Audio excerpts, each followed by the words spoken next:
Olá pessoal, tudo bem? Eu estou trazendo aqui uma espécie de mini simulado da disciplina de Geografia, né, para o concurso do IBGE.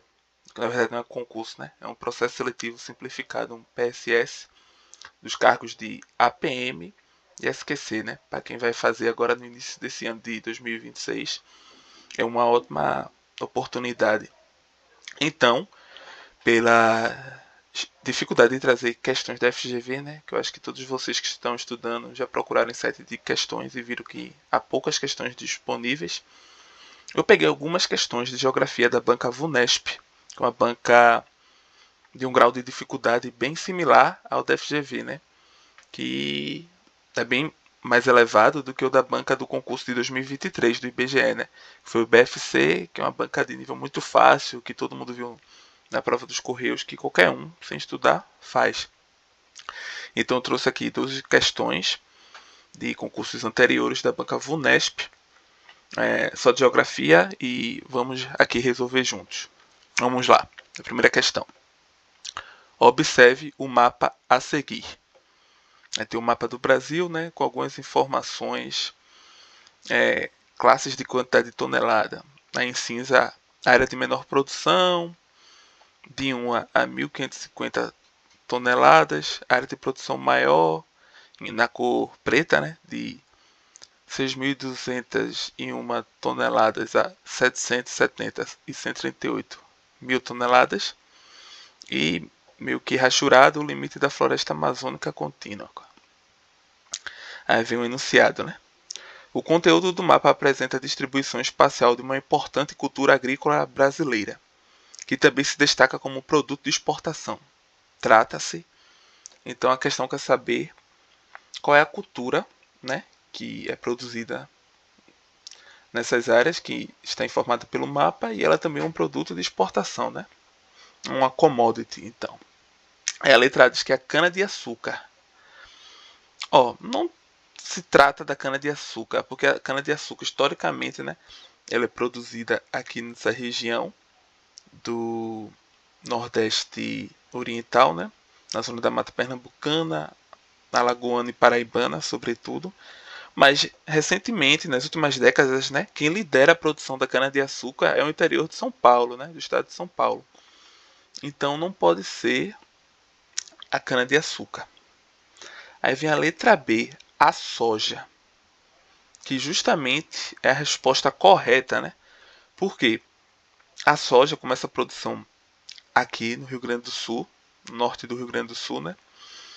E com o processo de modernização agrícola, com maquinário, novas técnicas agrícolas, pesquisas da Embrapa, foi tornando possível produzir na região soja na região semiárida, não, cerrado, né? Região do cerrado na região centro-oeste. Então houve a expansão da fronteira agrícola, né? Começou aqui na região sul e foi se expandindo para a região centro-oeste, né? Vê que a produção relevante hoje também nos estados de Goiás, Mato Grosso do Sul, e mais recentemente na região do Matopiba também, né? Que é mais ou menos nessa localização aqui, que Matopiba é o acrônimo para Maranhão, Tocantins, Piauí e Bahia. Matopiba. Então esse é o nosso gabarito da primeira questão. Letra B. Vamos para a outra. A segunda questão, observe a imagem. Então a imagem, todos estão vendo, e diz o seguinte: trata-se de uma representação típica da vegetação presente no domínio morfoclimático. Então quer saber, né? Qual é o domínio morfoclimático baseado nessa imagem. Aí a letra A diz que é cerrado. Vamos segurar. Letra B diz que é das pradarias. Não se trata das pradarias, porque as pradarias ela elas são gramíneas, campos abertos e são localizadas no clima subtropical, ou seja, na região sul do Brasil. Dos mares de morros. Mares de morros é floresta. Floresta não, Mata Atlântica, né? Uma mata densa, bem verde. Além disso, tem alta altitude, né? Os morros. Das araucárias na letra D. Também não, porque o que são as araucárias? são grandes pinheiros, né, que ficam ali na região sul também, especialmente no estado do Paraná. Então são árvores de grande porte. Aí vem das caatingas, que é a resposta correta, né? Que dá para identificar cactos, vegetação sem folha, né? Troncos com galhos, mata aberta, com bastantes espinhos. Então, claramente é a resposta da nossa questão. A letra E. Terceira questão. A escarpa da Serra do Mar que margeia o litoral do sudeste brasileiro apresenta altitudes médias de 800 metros e alguns pontos superam os 2.000 metros. Essa elevação e a proximidade com o oceano, aliados aos ventos de quadrante sudeste na latitude do trópico, resultam em um importante processo para essa região. A questão pede o seguinte: esse processo ocorre marcadamente em toda a Mata Atlântica da costa leste brasileira e é definido como A. Inversão térmica, B. Aquecimento adiabático, C. Efeito Foehn, D. Efeito orográfico ou E. Efeito Coriolis. Pausa o vídeo, tenta marcar, é sempre importante, né? Para vocês praticarem e depois verem o gabarito. E o gabarito dessa questão é a letra D, efeito orográfico. E como é que dava para identificar isso? Por falar que, sobretudo, que é no litoral, né? Especialmente na região Mata Atlântica, e no próprio texto fala especialmente dos mares e morros, né? Na Serra do Mar, que fica ali em São Paulo. E o que é o efeito orográfico? O efeito orográfico é quando a umidade sobe, né? E ao subir e perder pressão, ela muda seu estado físico, né? Há uma condensação e acaba tendo uma chuva naquela região ali de maior altitude, como na Serra do Mar. É isso chamado efeito orográfico. Próxima questão. Esse recurso mineral está associado a locais em que se encontram rochas sedimentares e possui grande importância econômica. O Brasil possui apenas 0,1% das reservas desse mineral. A produção brasileira desse recurso mineral é realizada em terreno sedimentar da Bacia do Paraná e se concentra nos estados de Santa Catarina e Paraná. O excerto trata do... Então, a questão é saber qual é o mineral, né? Como eu já disse, pausa, sempre pausa e tenta fazer. Então vamos lá, pausa aí. Pronto, pausou. Agora eu vou dar o gabarito. O gabarito dessa questão é o minério de ferro. E como é que dava para identificar que é um minério de ferro? Olha, primeiro diz que é um mineral, mas todas as outras também são minerais. E está associado a locais que possuem rochas sedimentares. Daí já dava para saber que é um minério de ferro. Porque o minério de ferro é um hidrocarboneto, né? E os hidrocarbonetos, assim como minério de ferro, petróleo e gás natural, são formados se formaram, né? No processo de milhares de anos através de sedimentos. E além disso, diz o seguinte: o Brasil possui apenas 0,1% e as reservas que o Brasil possui estão na região sul, né? Então, se vocês pesquisarem as reservas de minério de ferro em comparação a outros países, vai ver que a do Brasil é bem pouca e que a que nós temos está na região sul. Então, o gabarito dessa questão é letra B. Essa questão aqui é muito interessante, né? Considere o mapa a seguir que destaca os principais problemas ambientais no território brasileiro. Ele dá algumas características, né? Sobre o território brasileiro, que vocês podem ver aí na legenda. E diz o seguinte: as áreas assinaladas no mapa com os números 1, 2 e 3 representam, respectivamente, os seguintes problemas ambientais. Então ele deu aí e quer saber quais são os problemas ambientais, né? Então vamos ver do 1. 1. Desertificação nessa região aqui de limite da floresta amazônica. Não, né? Nem muito menos inundação na 2, né? Que é uma região do semiárido nordestino. Então vamos para a letra B. Aí diz que 1 é inundação. Vamos segurar. Aí 2, desmatamento. Não, né? Não há um processo de desmatamento no semiárido nordestino. A questão o grande desmatamento, né, é da floresta amazônica, especialmente nesse limite devido à expansão da fronteira agrícola, né, que eu comentei na primeira questão. Aí, letra C, arenização da floresta amazônica não, né? O processo de arenização ocorre aqui, ó, nos Pampas, na região sul. Pampa D. Contaminação do solo. Apesar de ser uma área que sofre, né, degradação ambiental área 1, mas não é contaminação do solo.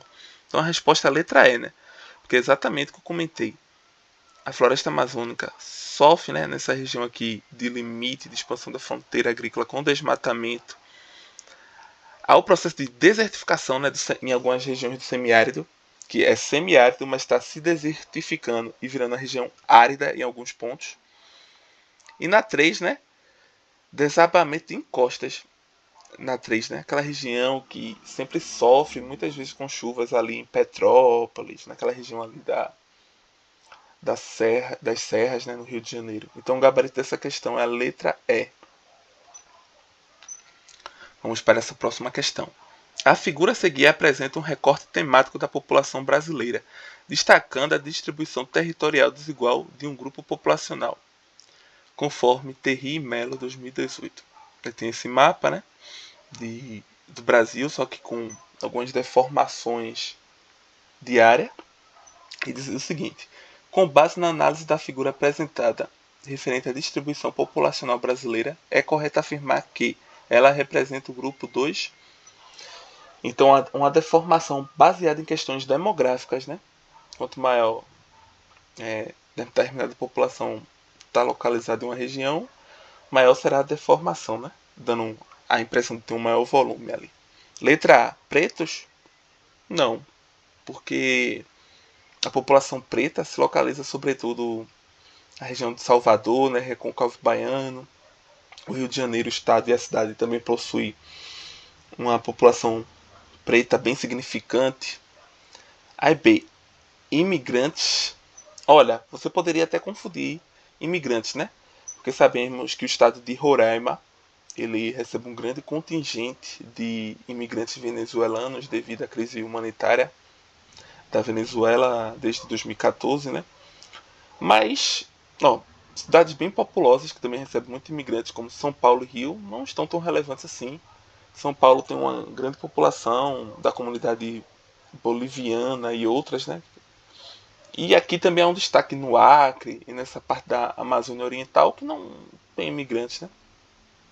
Letra C, indígenas. E é justamente essa a resposta. Porque você vê, ó, a região norte aqui, norte oriental, está bem significante, né? Estado do Acre, do Amazonas, Roraima. E nessas regiões há uma relevância muito grande de povos indígenas, né?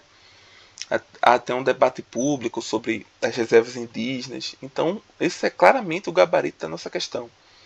E aqui também, ó, na região nordestina, aproximadamente o Vale do São Francisco, aquela região ali que fica ao leito, né, de São Francisco, há muitos povos indígenas também, no estado de Pernambuco.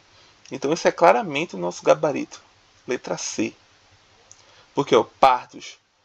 Pardos é a maior parte da população brasileira, né? Então, seria bem relevante aqui no Nordeste e na região Norte também. Não acontece isso, né? E brancos teriam uma deformação de grande volume aqui, né? Rio Grande do Sul, que é o estado com o maior percentual de brancos, depois Santa Catarina, Paraná e São Paulo também tem maioria da população branca. Hein?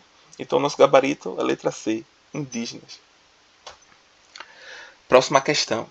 Trata-se de uma faixa estreita de terra que se estende ao longo do litoral do Amapá até o norte do litoral do estado do Rio de Janeiro. Localiza-se entre altitudes que variam entre 10 e 50 metros, acompanham a linha de costa e é frequentemente delimitada pelo oceano por vertentes abruptas, falésias. Essa unidade é composta por sedimentos terciários recobertos por solos arenosos ou areno-argilosos profundos e bem drenados, recobrindo colinas amplas de topos planos ou convexos. O texto descreve uma formação geomorfológica conhecida como. Então o texto quer saber, né? Trata de relevo e quer saber qual é a formação geomorfológica. E ele dá algumas características, né?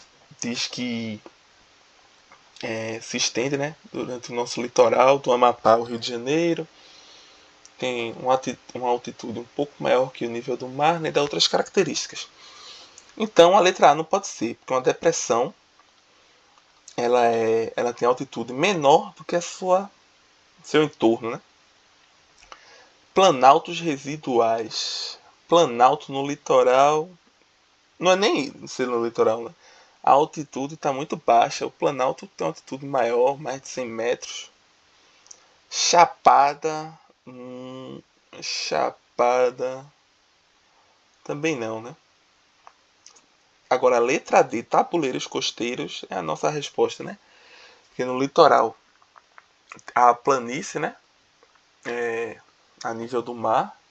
Depois, adentrando mais no território brasileiro, vem justamente os tabuleiros costeiros, né? Que são a região que pega resíduos e tem uma altitude maior, um pouco maior, não está a nível do mar, mas também não são tão altos quanto os planaltos.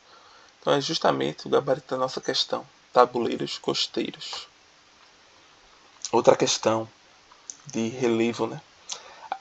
A compartimentação atual do relevo brasileiro tem fortes ligações genéticas com o soerguimento da plataforma sul-americana e com os processos erosivos que ocorreram principalmente no terciário e se estenderam até o quaternário, em concomitância com o soerguimento da plataforma sul-americana.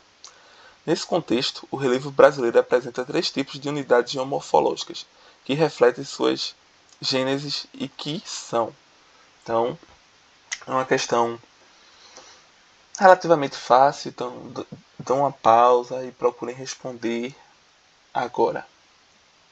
Pronto, já responderam. Vamos ver se vocês acertaram. Montanhas, na letra A. Não, né? Montanhas geralmente estão em áreas que há placas, né? Como a Cordilheira dos Andes, que é um conjunto de montanhas, a altitude é muito alta. Então, no Brasil, montanhas assim, não, né? Os planaltos, na letra B. Sim, o Brasil tem uma grande planalto, né? O Planalto Central, bem importante. Aí vem as depressões, também sim, né? Você vê que o Nordeste tem aquelas chamadas depressões interplanáuticas, né? Aquelas depressões entre planaltos no semiárido. E a alternativa também diz que a outra é planícies. E é justamente, né? Há grandes planícies também no Brasil, especialmente no litoral. Então é essa a nossa alternativa correta, B.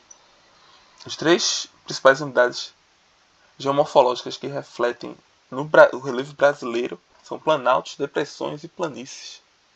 E aí, você acertou essa questão? Fala para mim nos comentários, quero saber. Vem mais uma. No contexto de culturas especializadas, estas apresentam produção muito reduzida no território brasileiro, em função de suas exigências, temperatura, água, nutrientes, satisfeitos apenas em alguns ecossistemas. Como exemplo da especialização mencionada no excerto, pode-se citar. Então diz que é uma produção que o Brasil é muito especializada, né? Mas devido às características, né, de exigências, a produção é reduzida no território brasileiro, né? Então vamos lá. Letra A fala de manga e a banana no sertão semiárido nordestino. Realmente a manga, ela é, junto com a uva, né, a principal cultura que é produzida no Vale do São Francisco, né? No Vale do Submédio do São Francisco, dentro da fruticultura, é liderada pela manga e pela uva. Então vamos dar uma segurada, né? Letra B. O açaí é a borracha nas áreas litorâneas do Sudeste. Não, né? Todo mundo sabe que o açaí tem produção na região norte, sobretudo no Pará. Então essa não pode ser. Aí vem C. A soja é erva mate nos campos da região sul. Também vamos dar uma segurada, né, nessa alternativa. Letra D. O arroz e o feijão nas chapadas do centro-oeste. Não, né? O arroz ele possui grande produção no sul, né? Ali, Rio Grande do Sul, Santa Catarina, outros estados também. Mas no fatídico incidente, né, daquelas chuvas que infelizmente ocorreram no Rio Grande do Sul, todo mundo viu que produção agrícola de grãos foi muito afetada. Então essa também é descartada. Aí a letra E. O cacau e a pimenta do reino na região amazônica.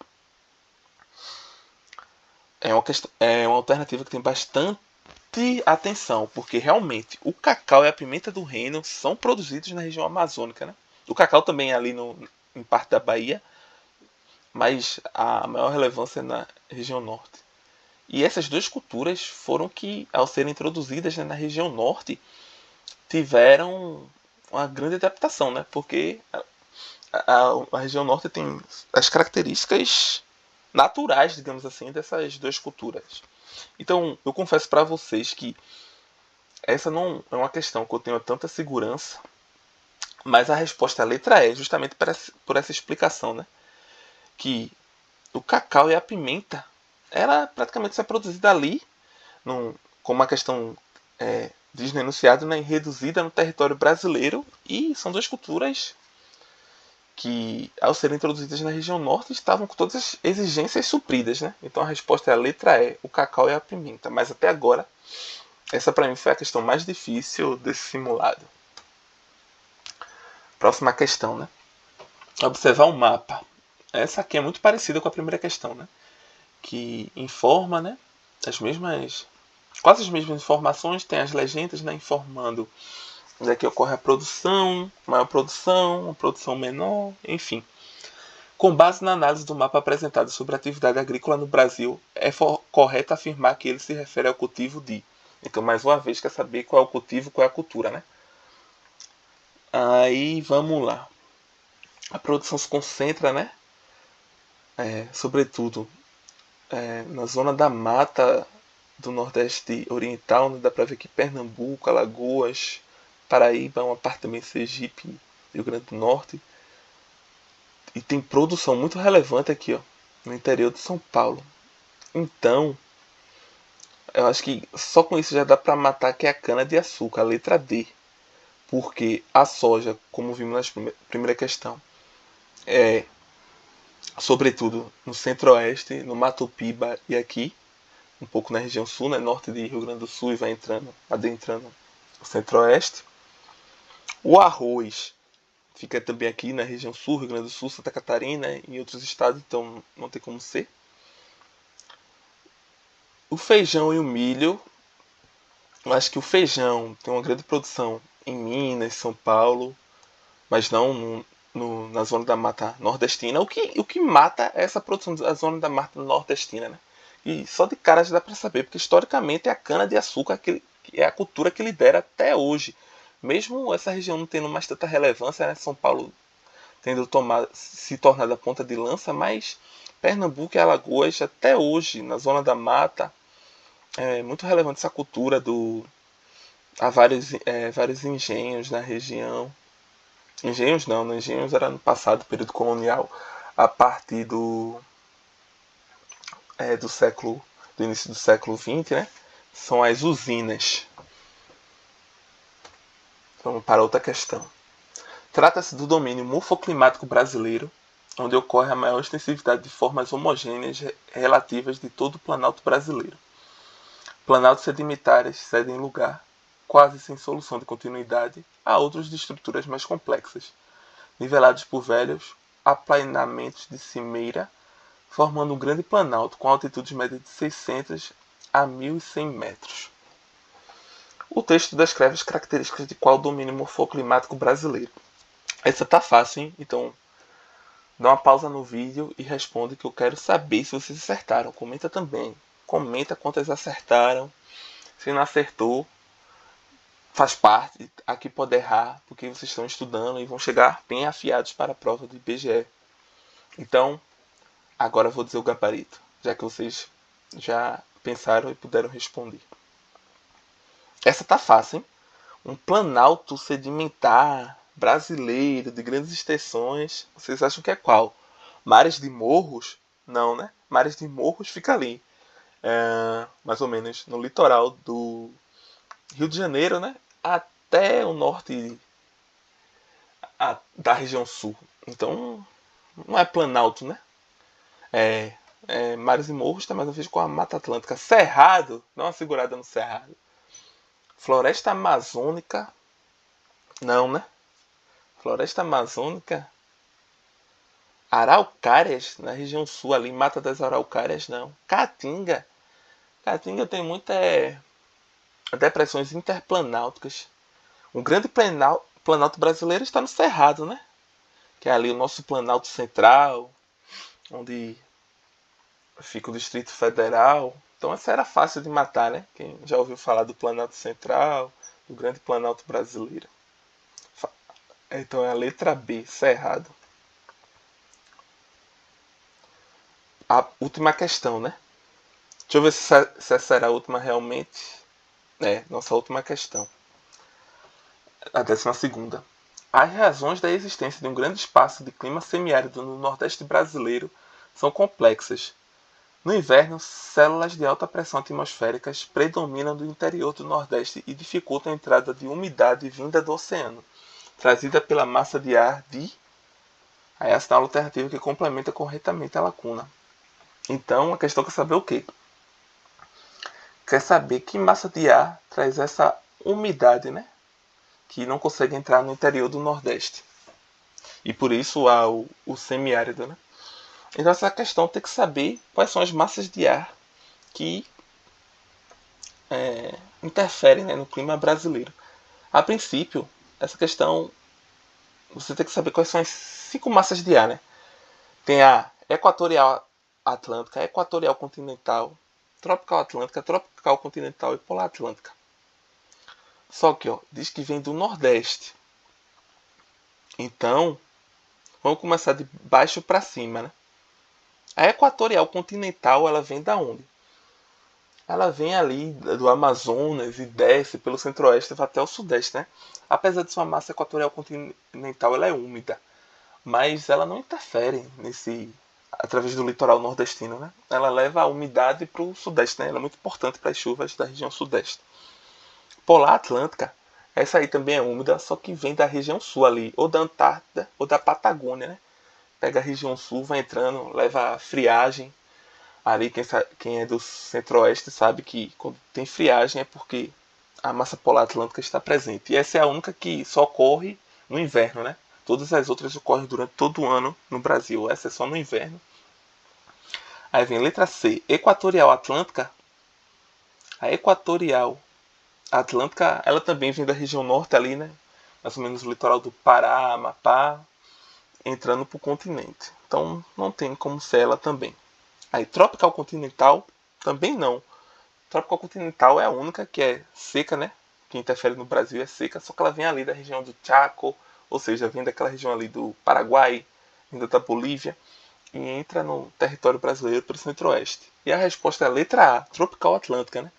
Que aqui vem, ela é úmida porque justamente vem do Oceano Atlântico e diretamente no Nordeste ocidental, mas ela não entra, né? Não consegue entrar devido ao Planalto da Borborema, né? Segundo a literatura. E isso tem a chuva orográfica, né? Que eu já expliquei. Tem chuva orográfica lá no Planalto da Borborema, o que faz ter perca de umidade e essa umidade não entra no semiárido, né? Não ultrapassa o Planalto da Borborema e por isso a região semiárida no Nordeste brasileiro. Então é isso, né? Trouxe essas questões, espero que tenha agregado a algo e queria saber de vocês, né? Os comentários, se vocês gostaram, deixem aí nos comentários. Se teve alguma dúvida, pode deixar nos comentários que eu explico. E se vocês gostarem, também digam que eu trago mais questões, principalmente de geografia. Posso trazer também, se quiserem, de raciocínio lógico e a legislação, né? Que o IBGE pede no concurso. Mas sobretudo de geografia eu trarei, caso vocês queiram mais. Mas espero ter ajudado, confiem, continuem estudando. Ainda tem o quê? Uns 50 dias, né, até a prova 1º de março, então vai dar tudo certo. Eu confio em vocês, vocês também têm que confiar e estudar, que vocês vão conseguir esse cargo e vai ser muito bom para todos vocês. Então até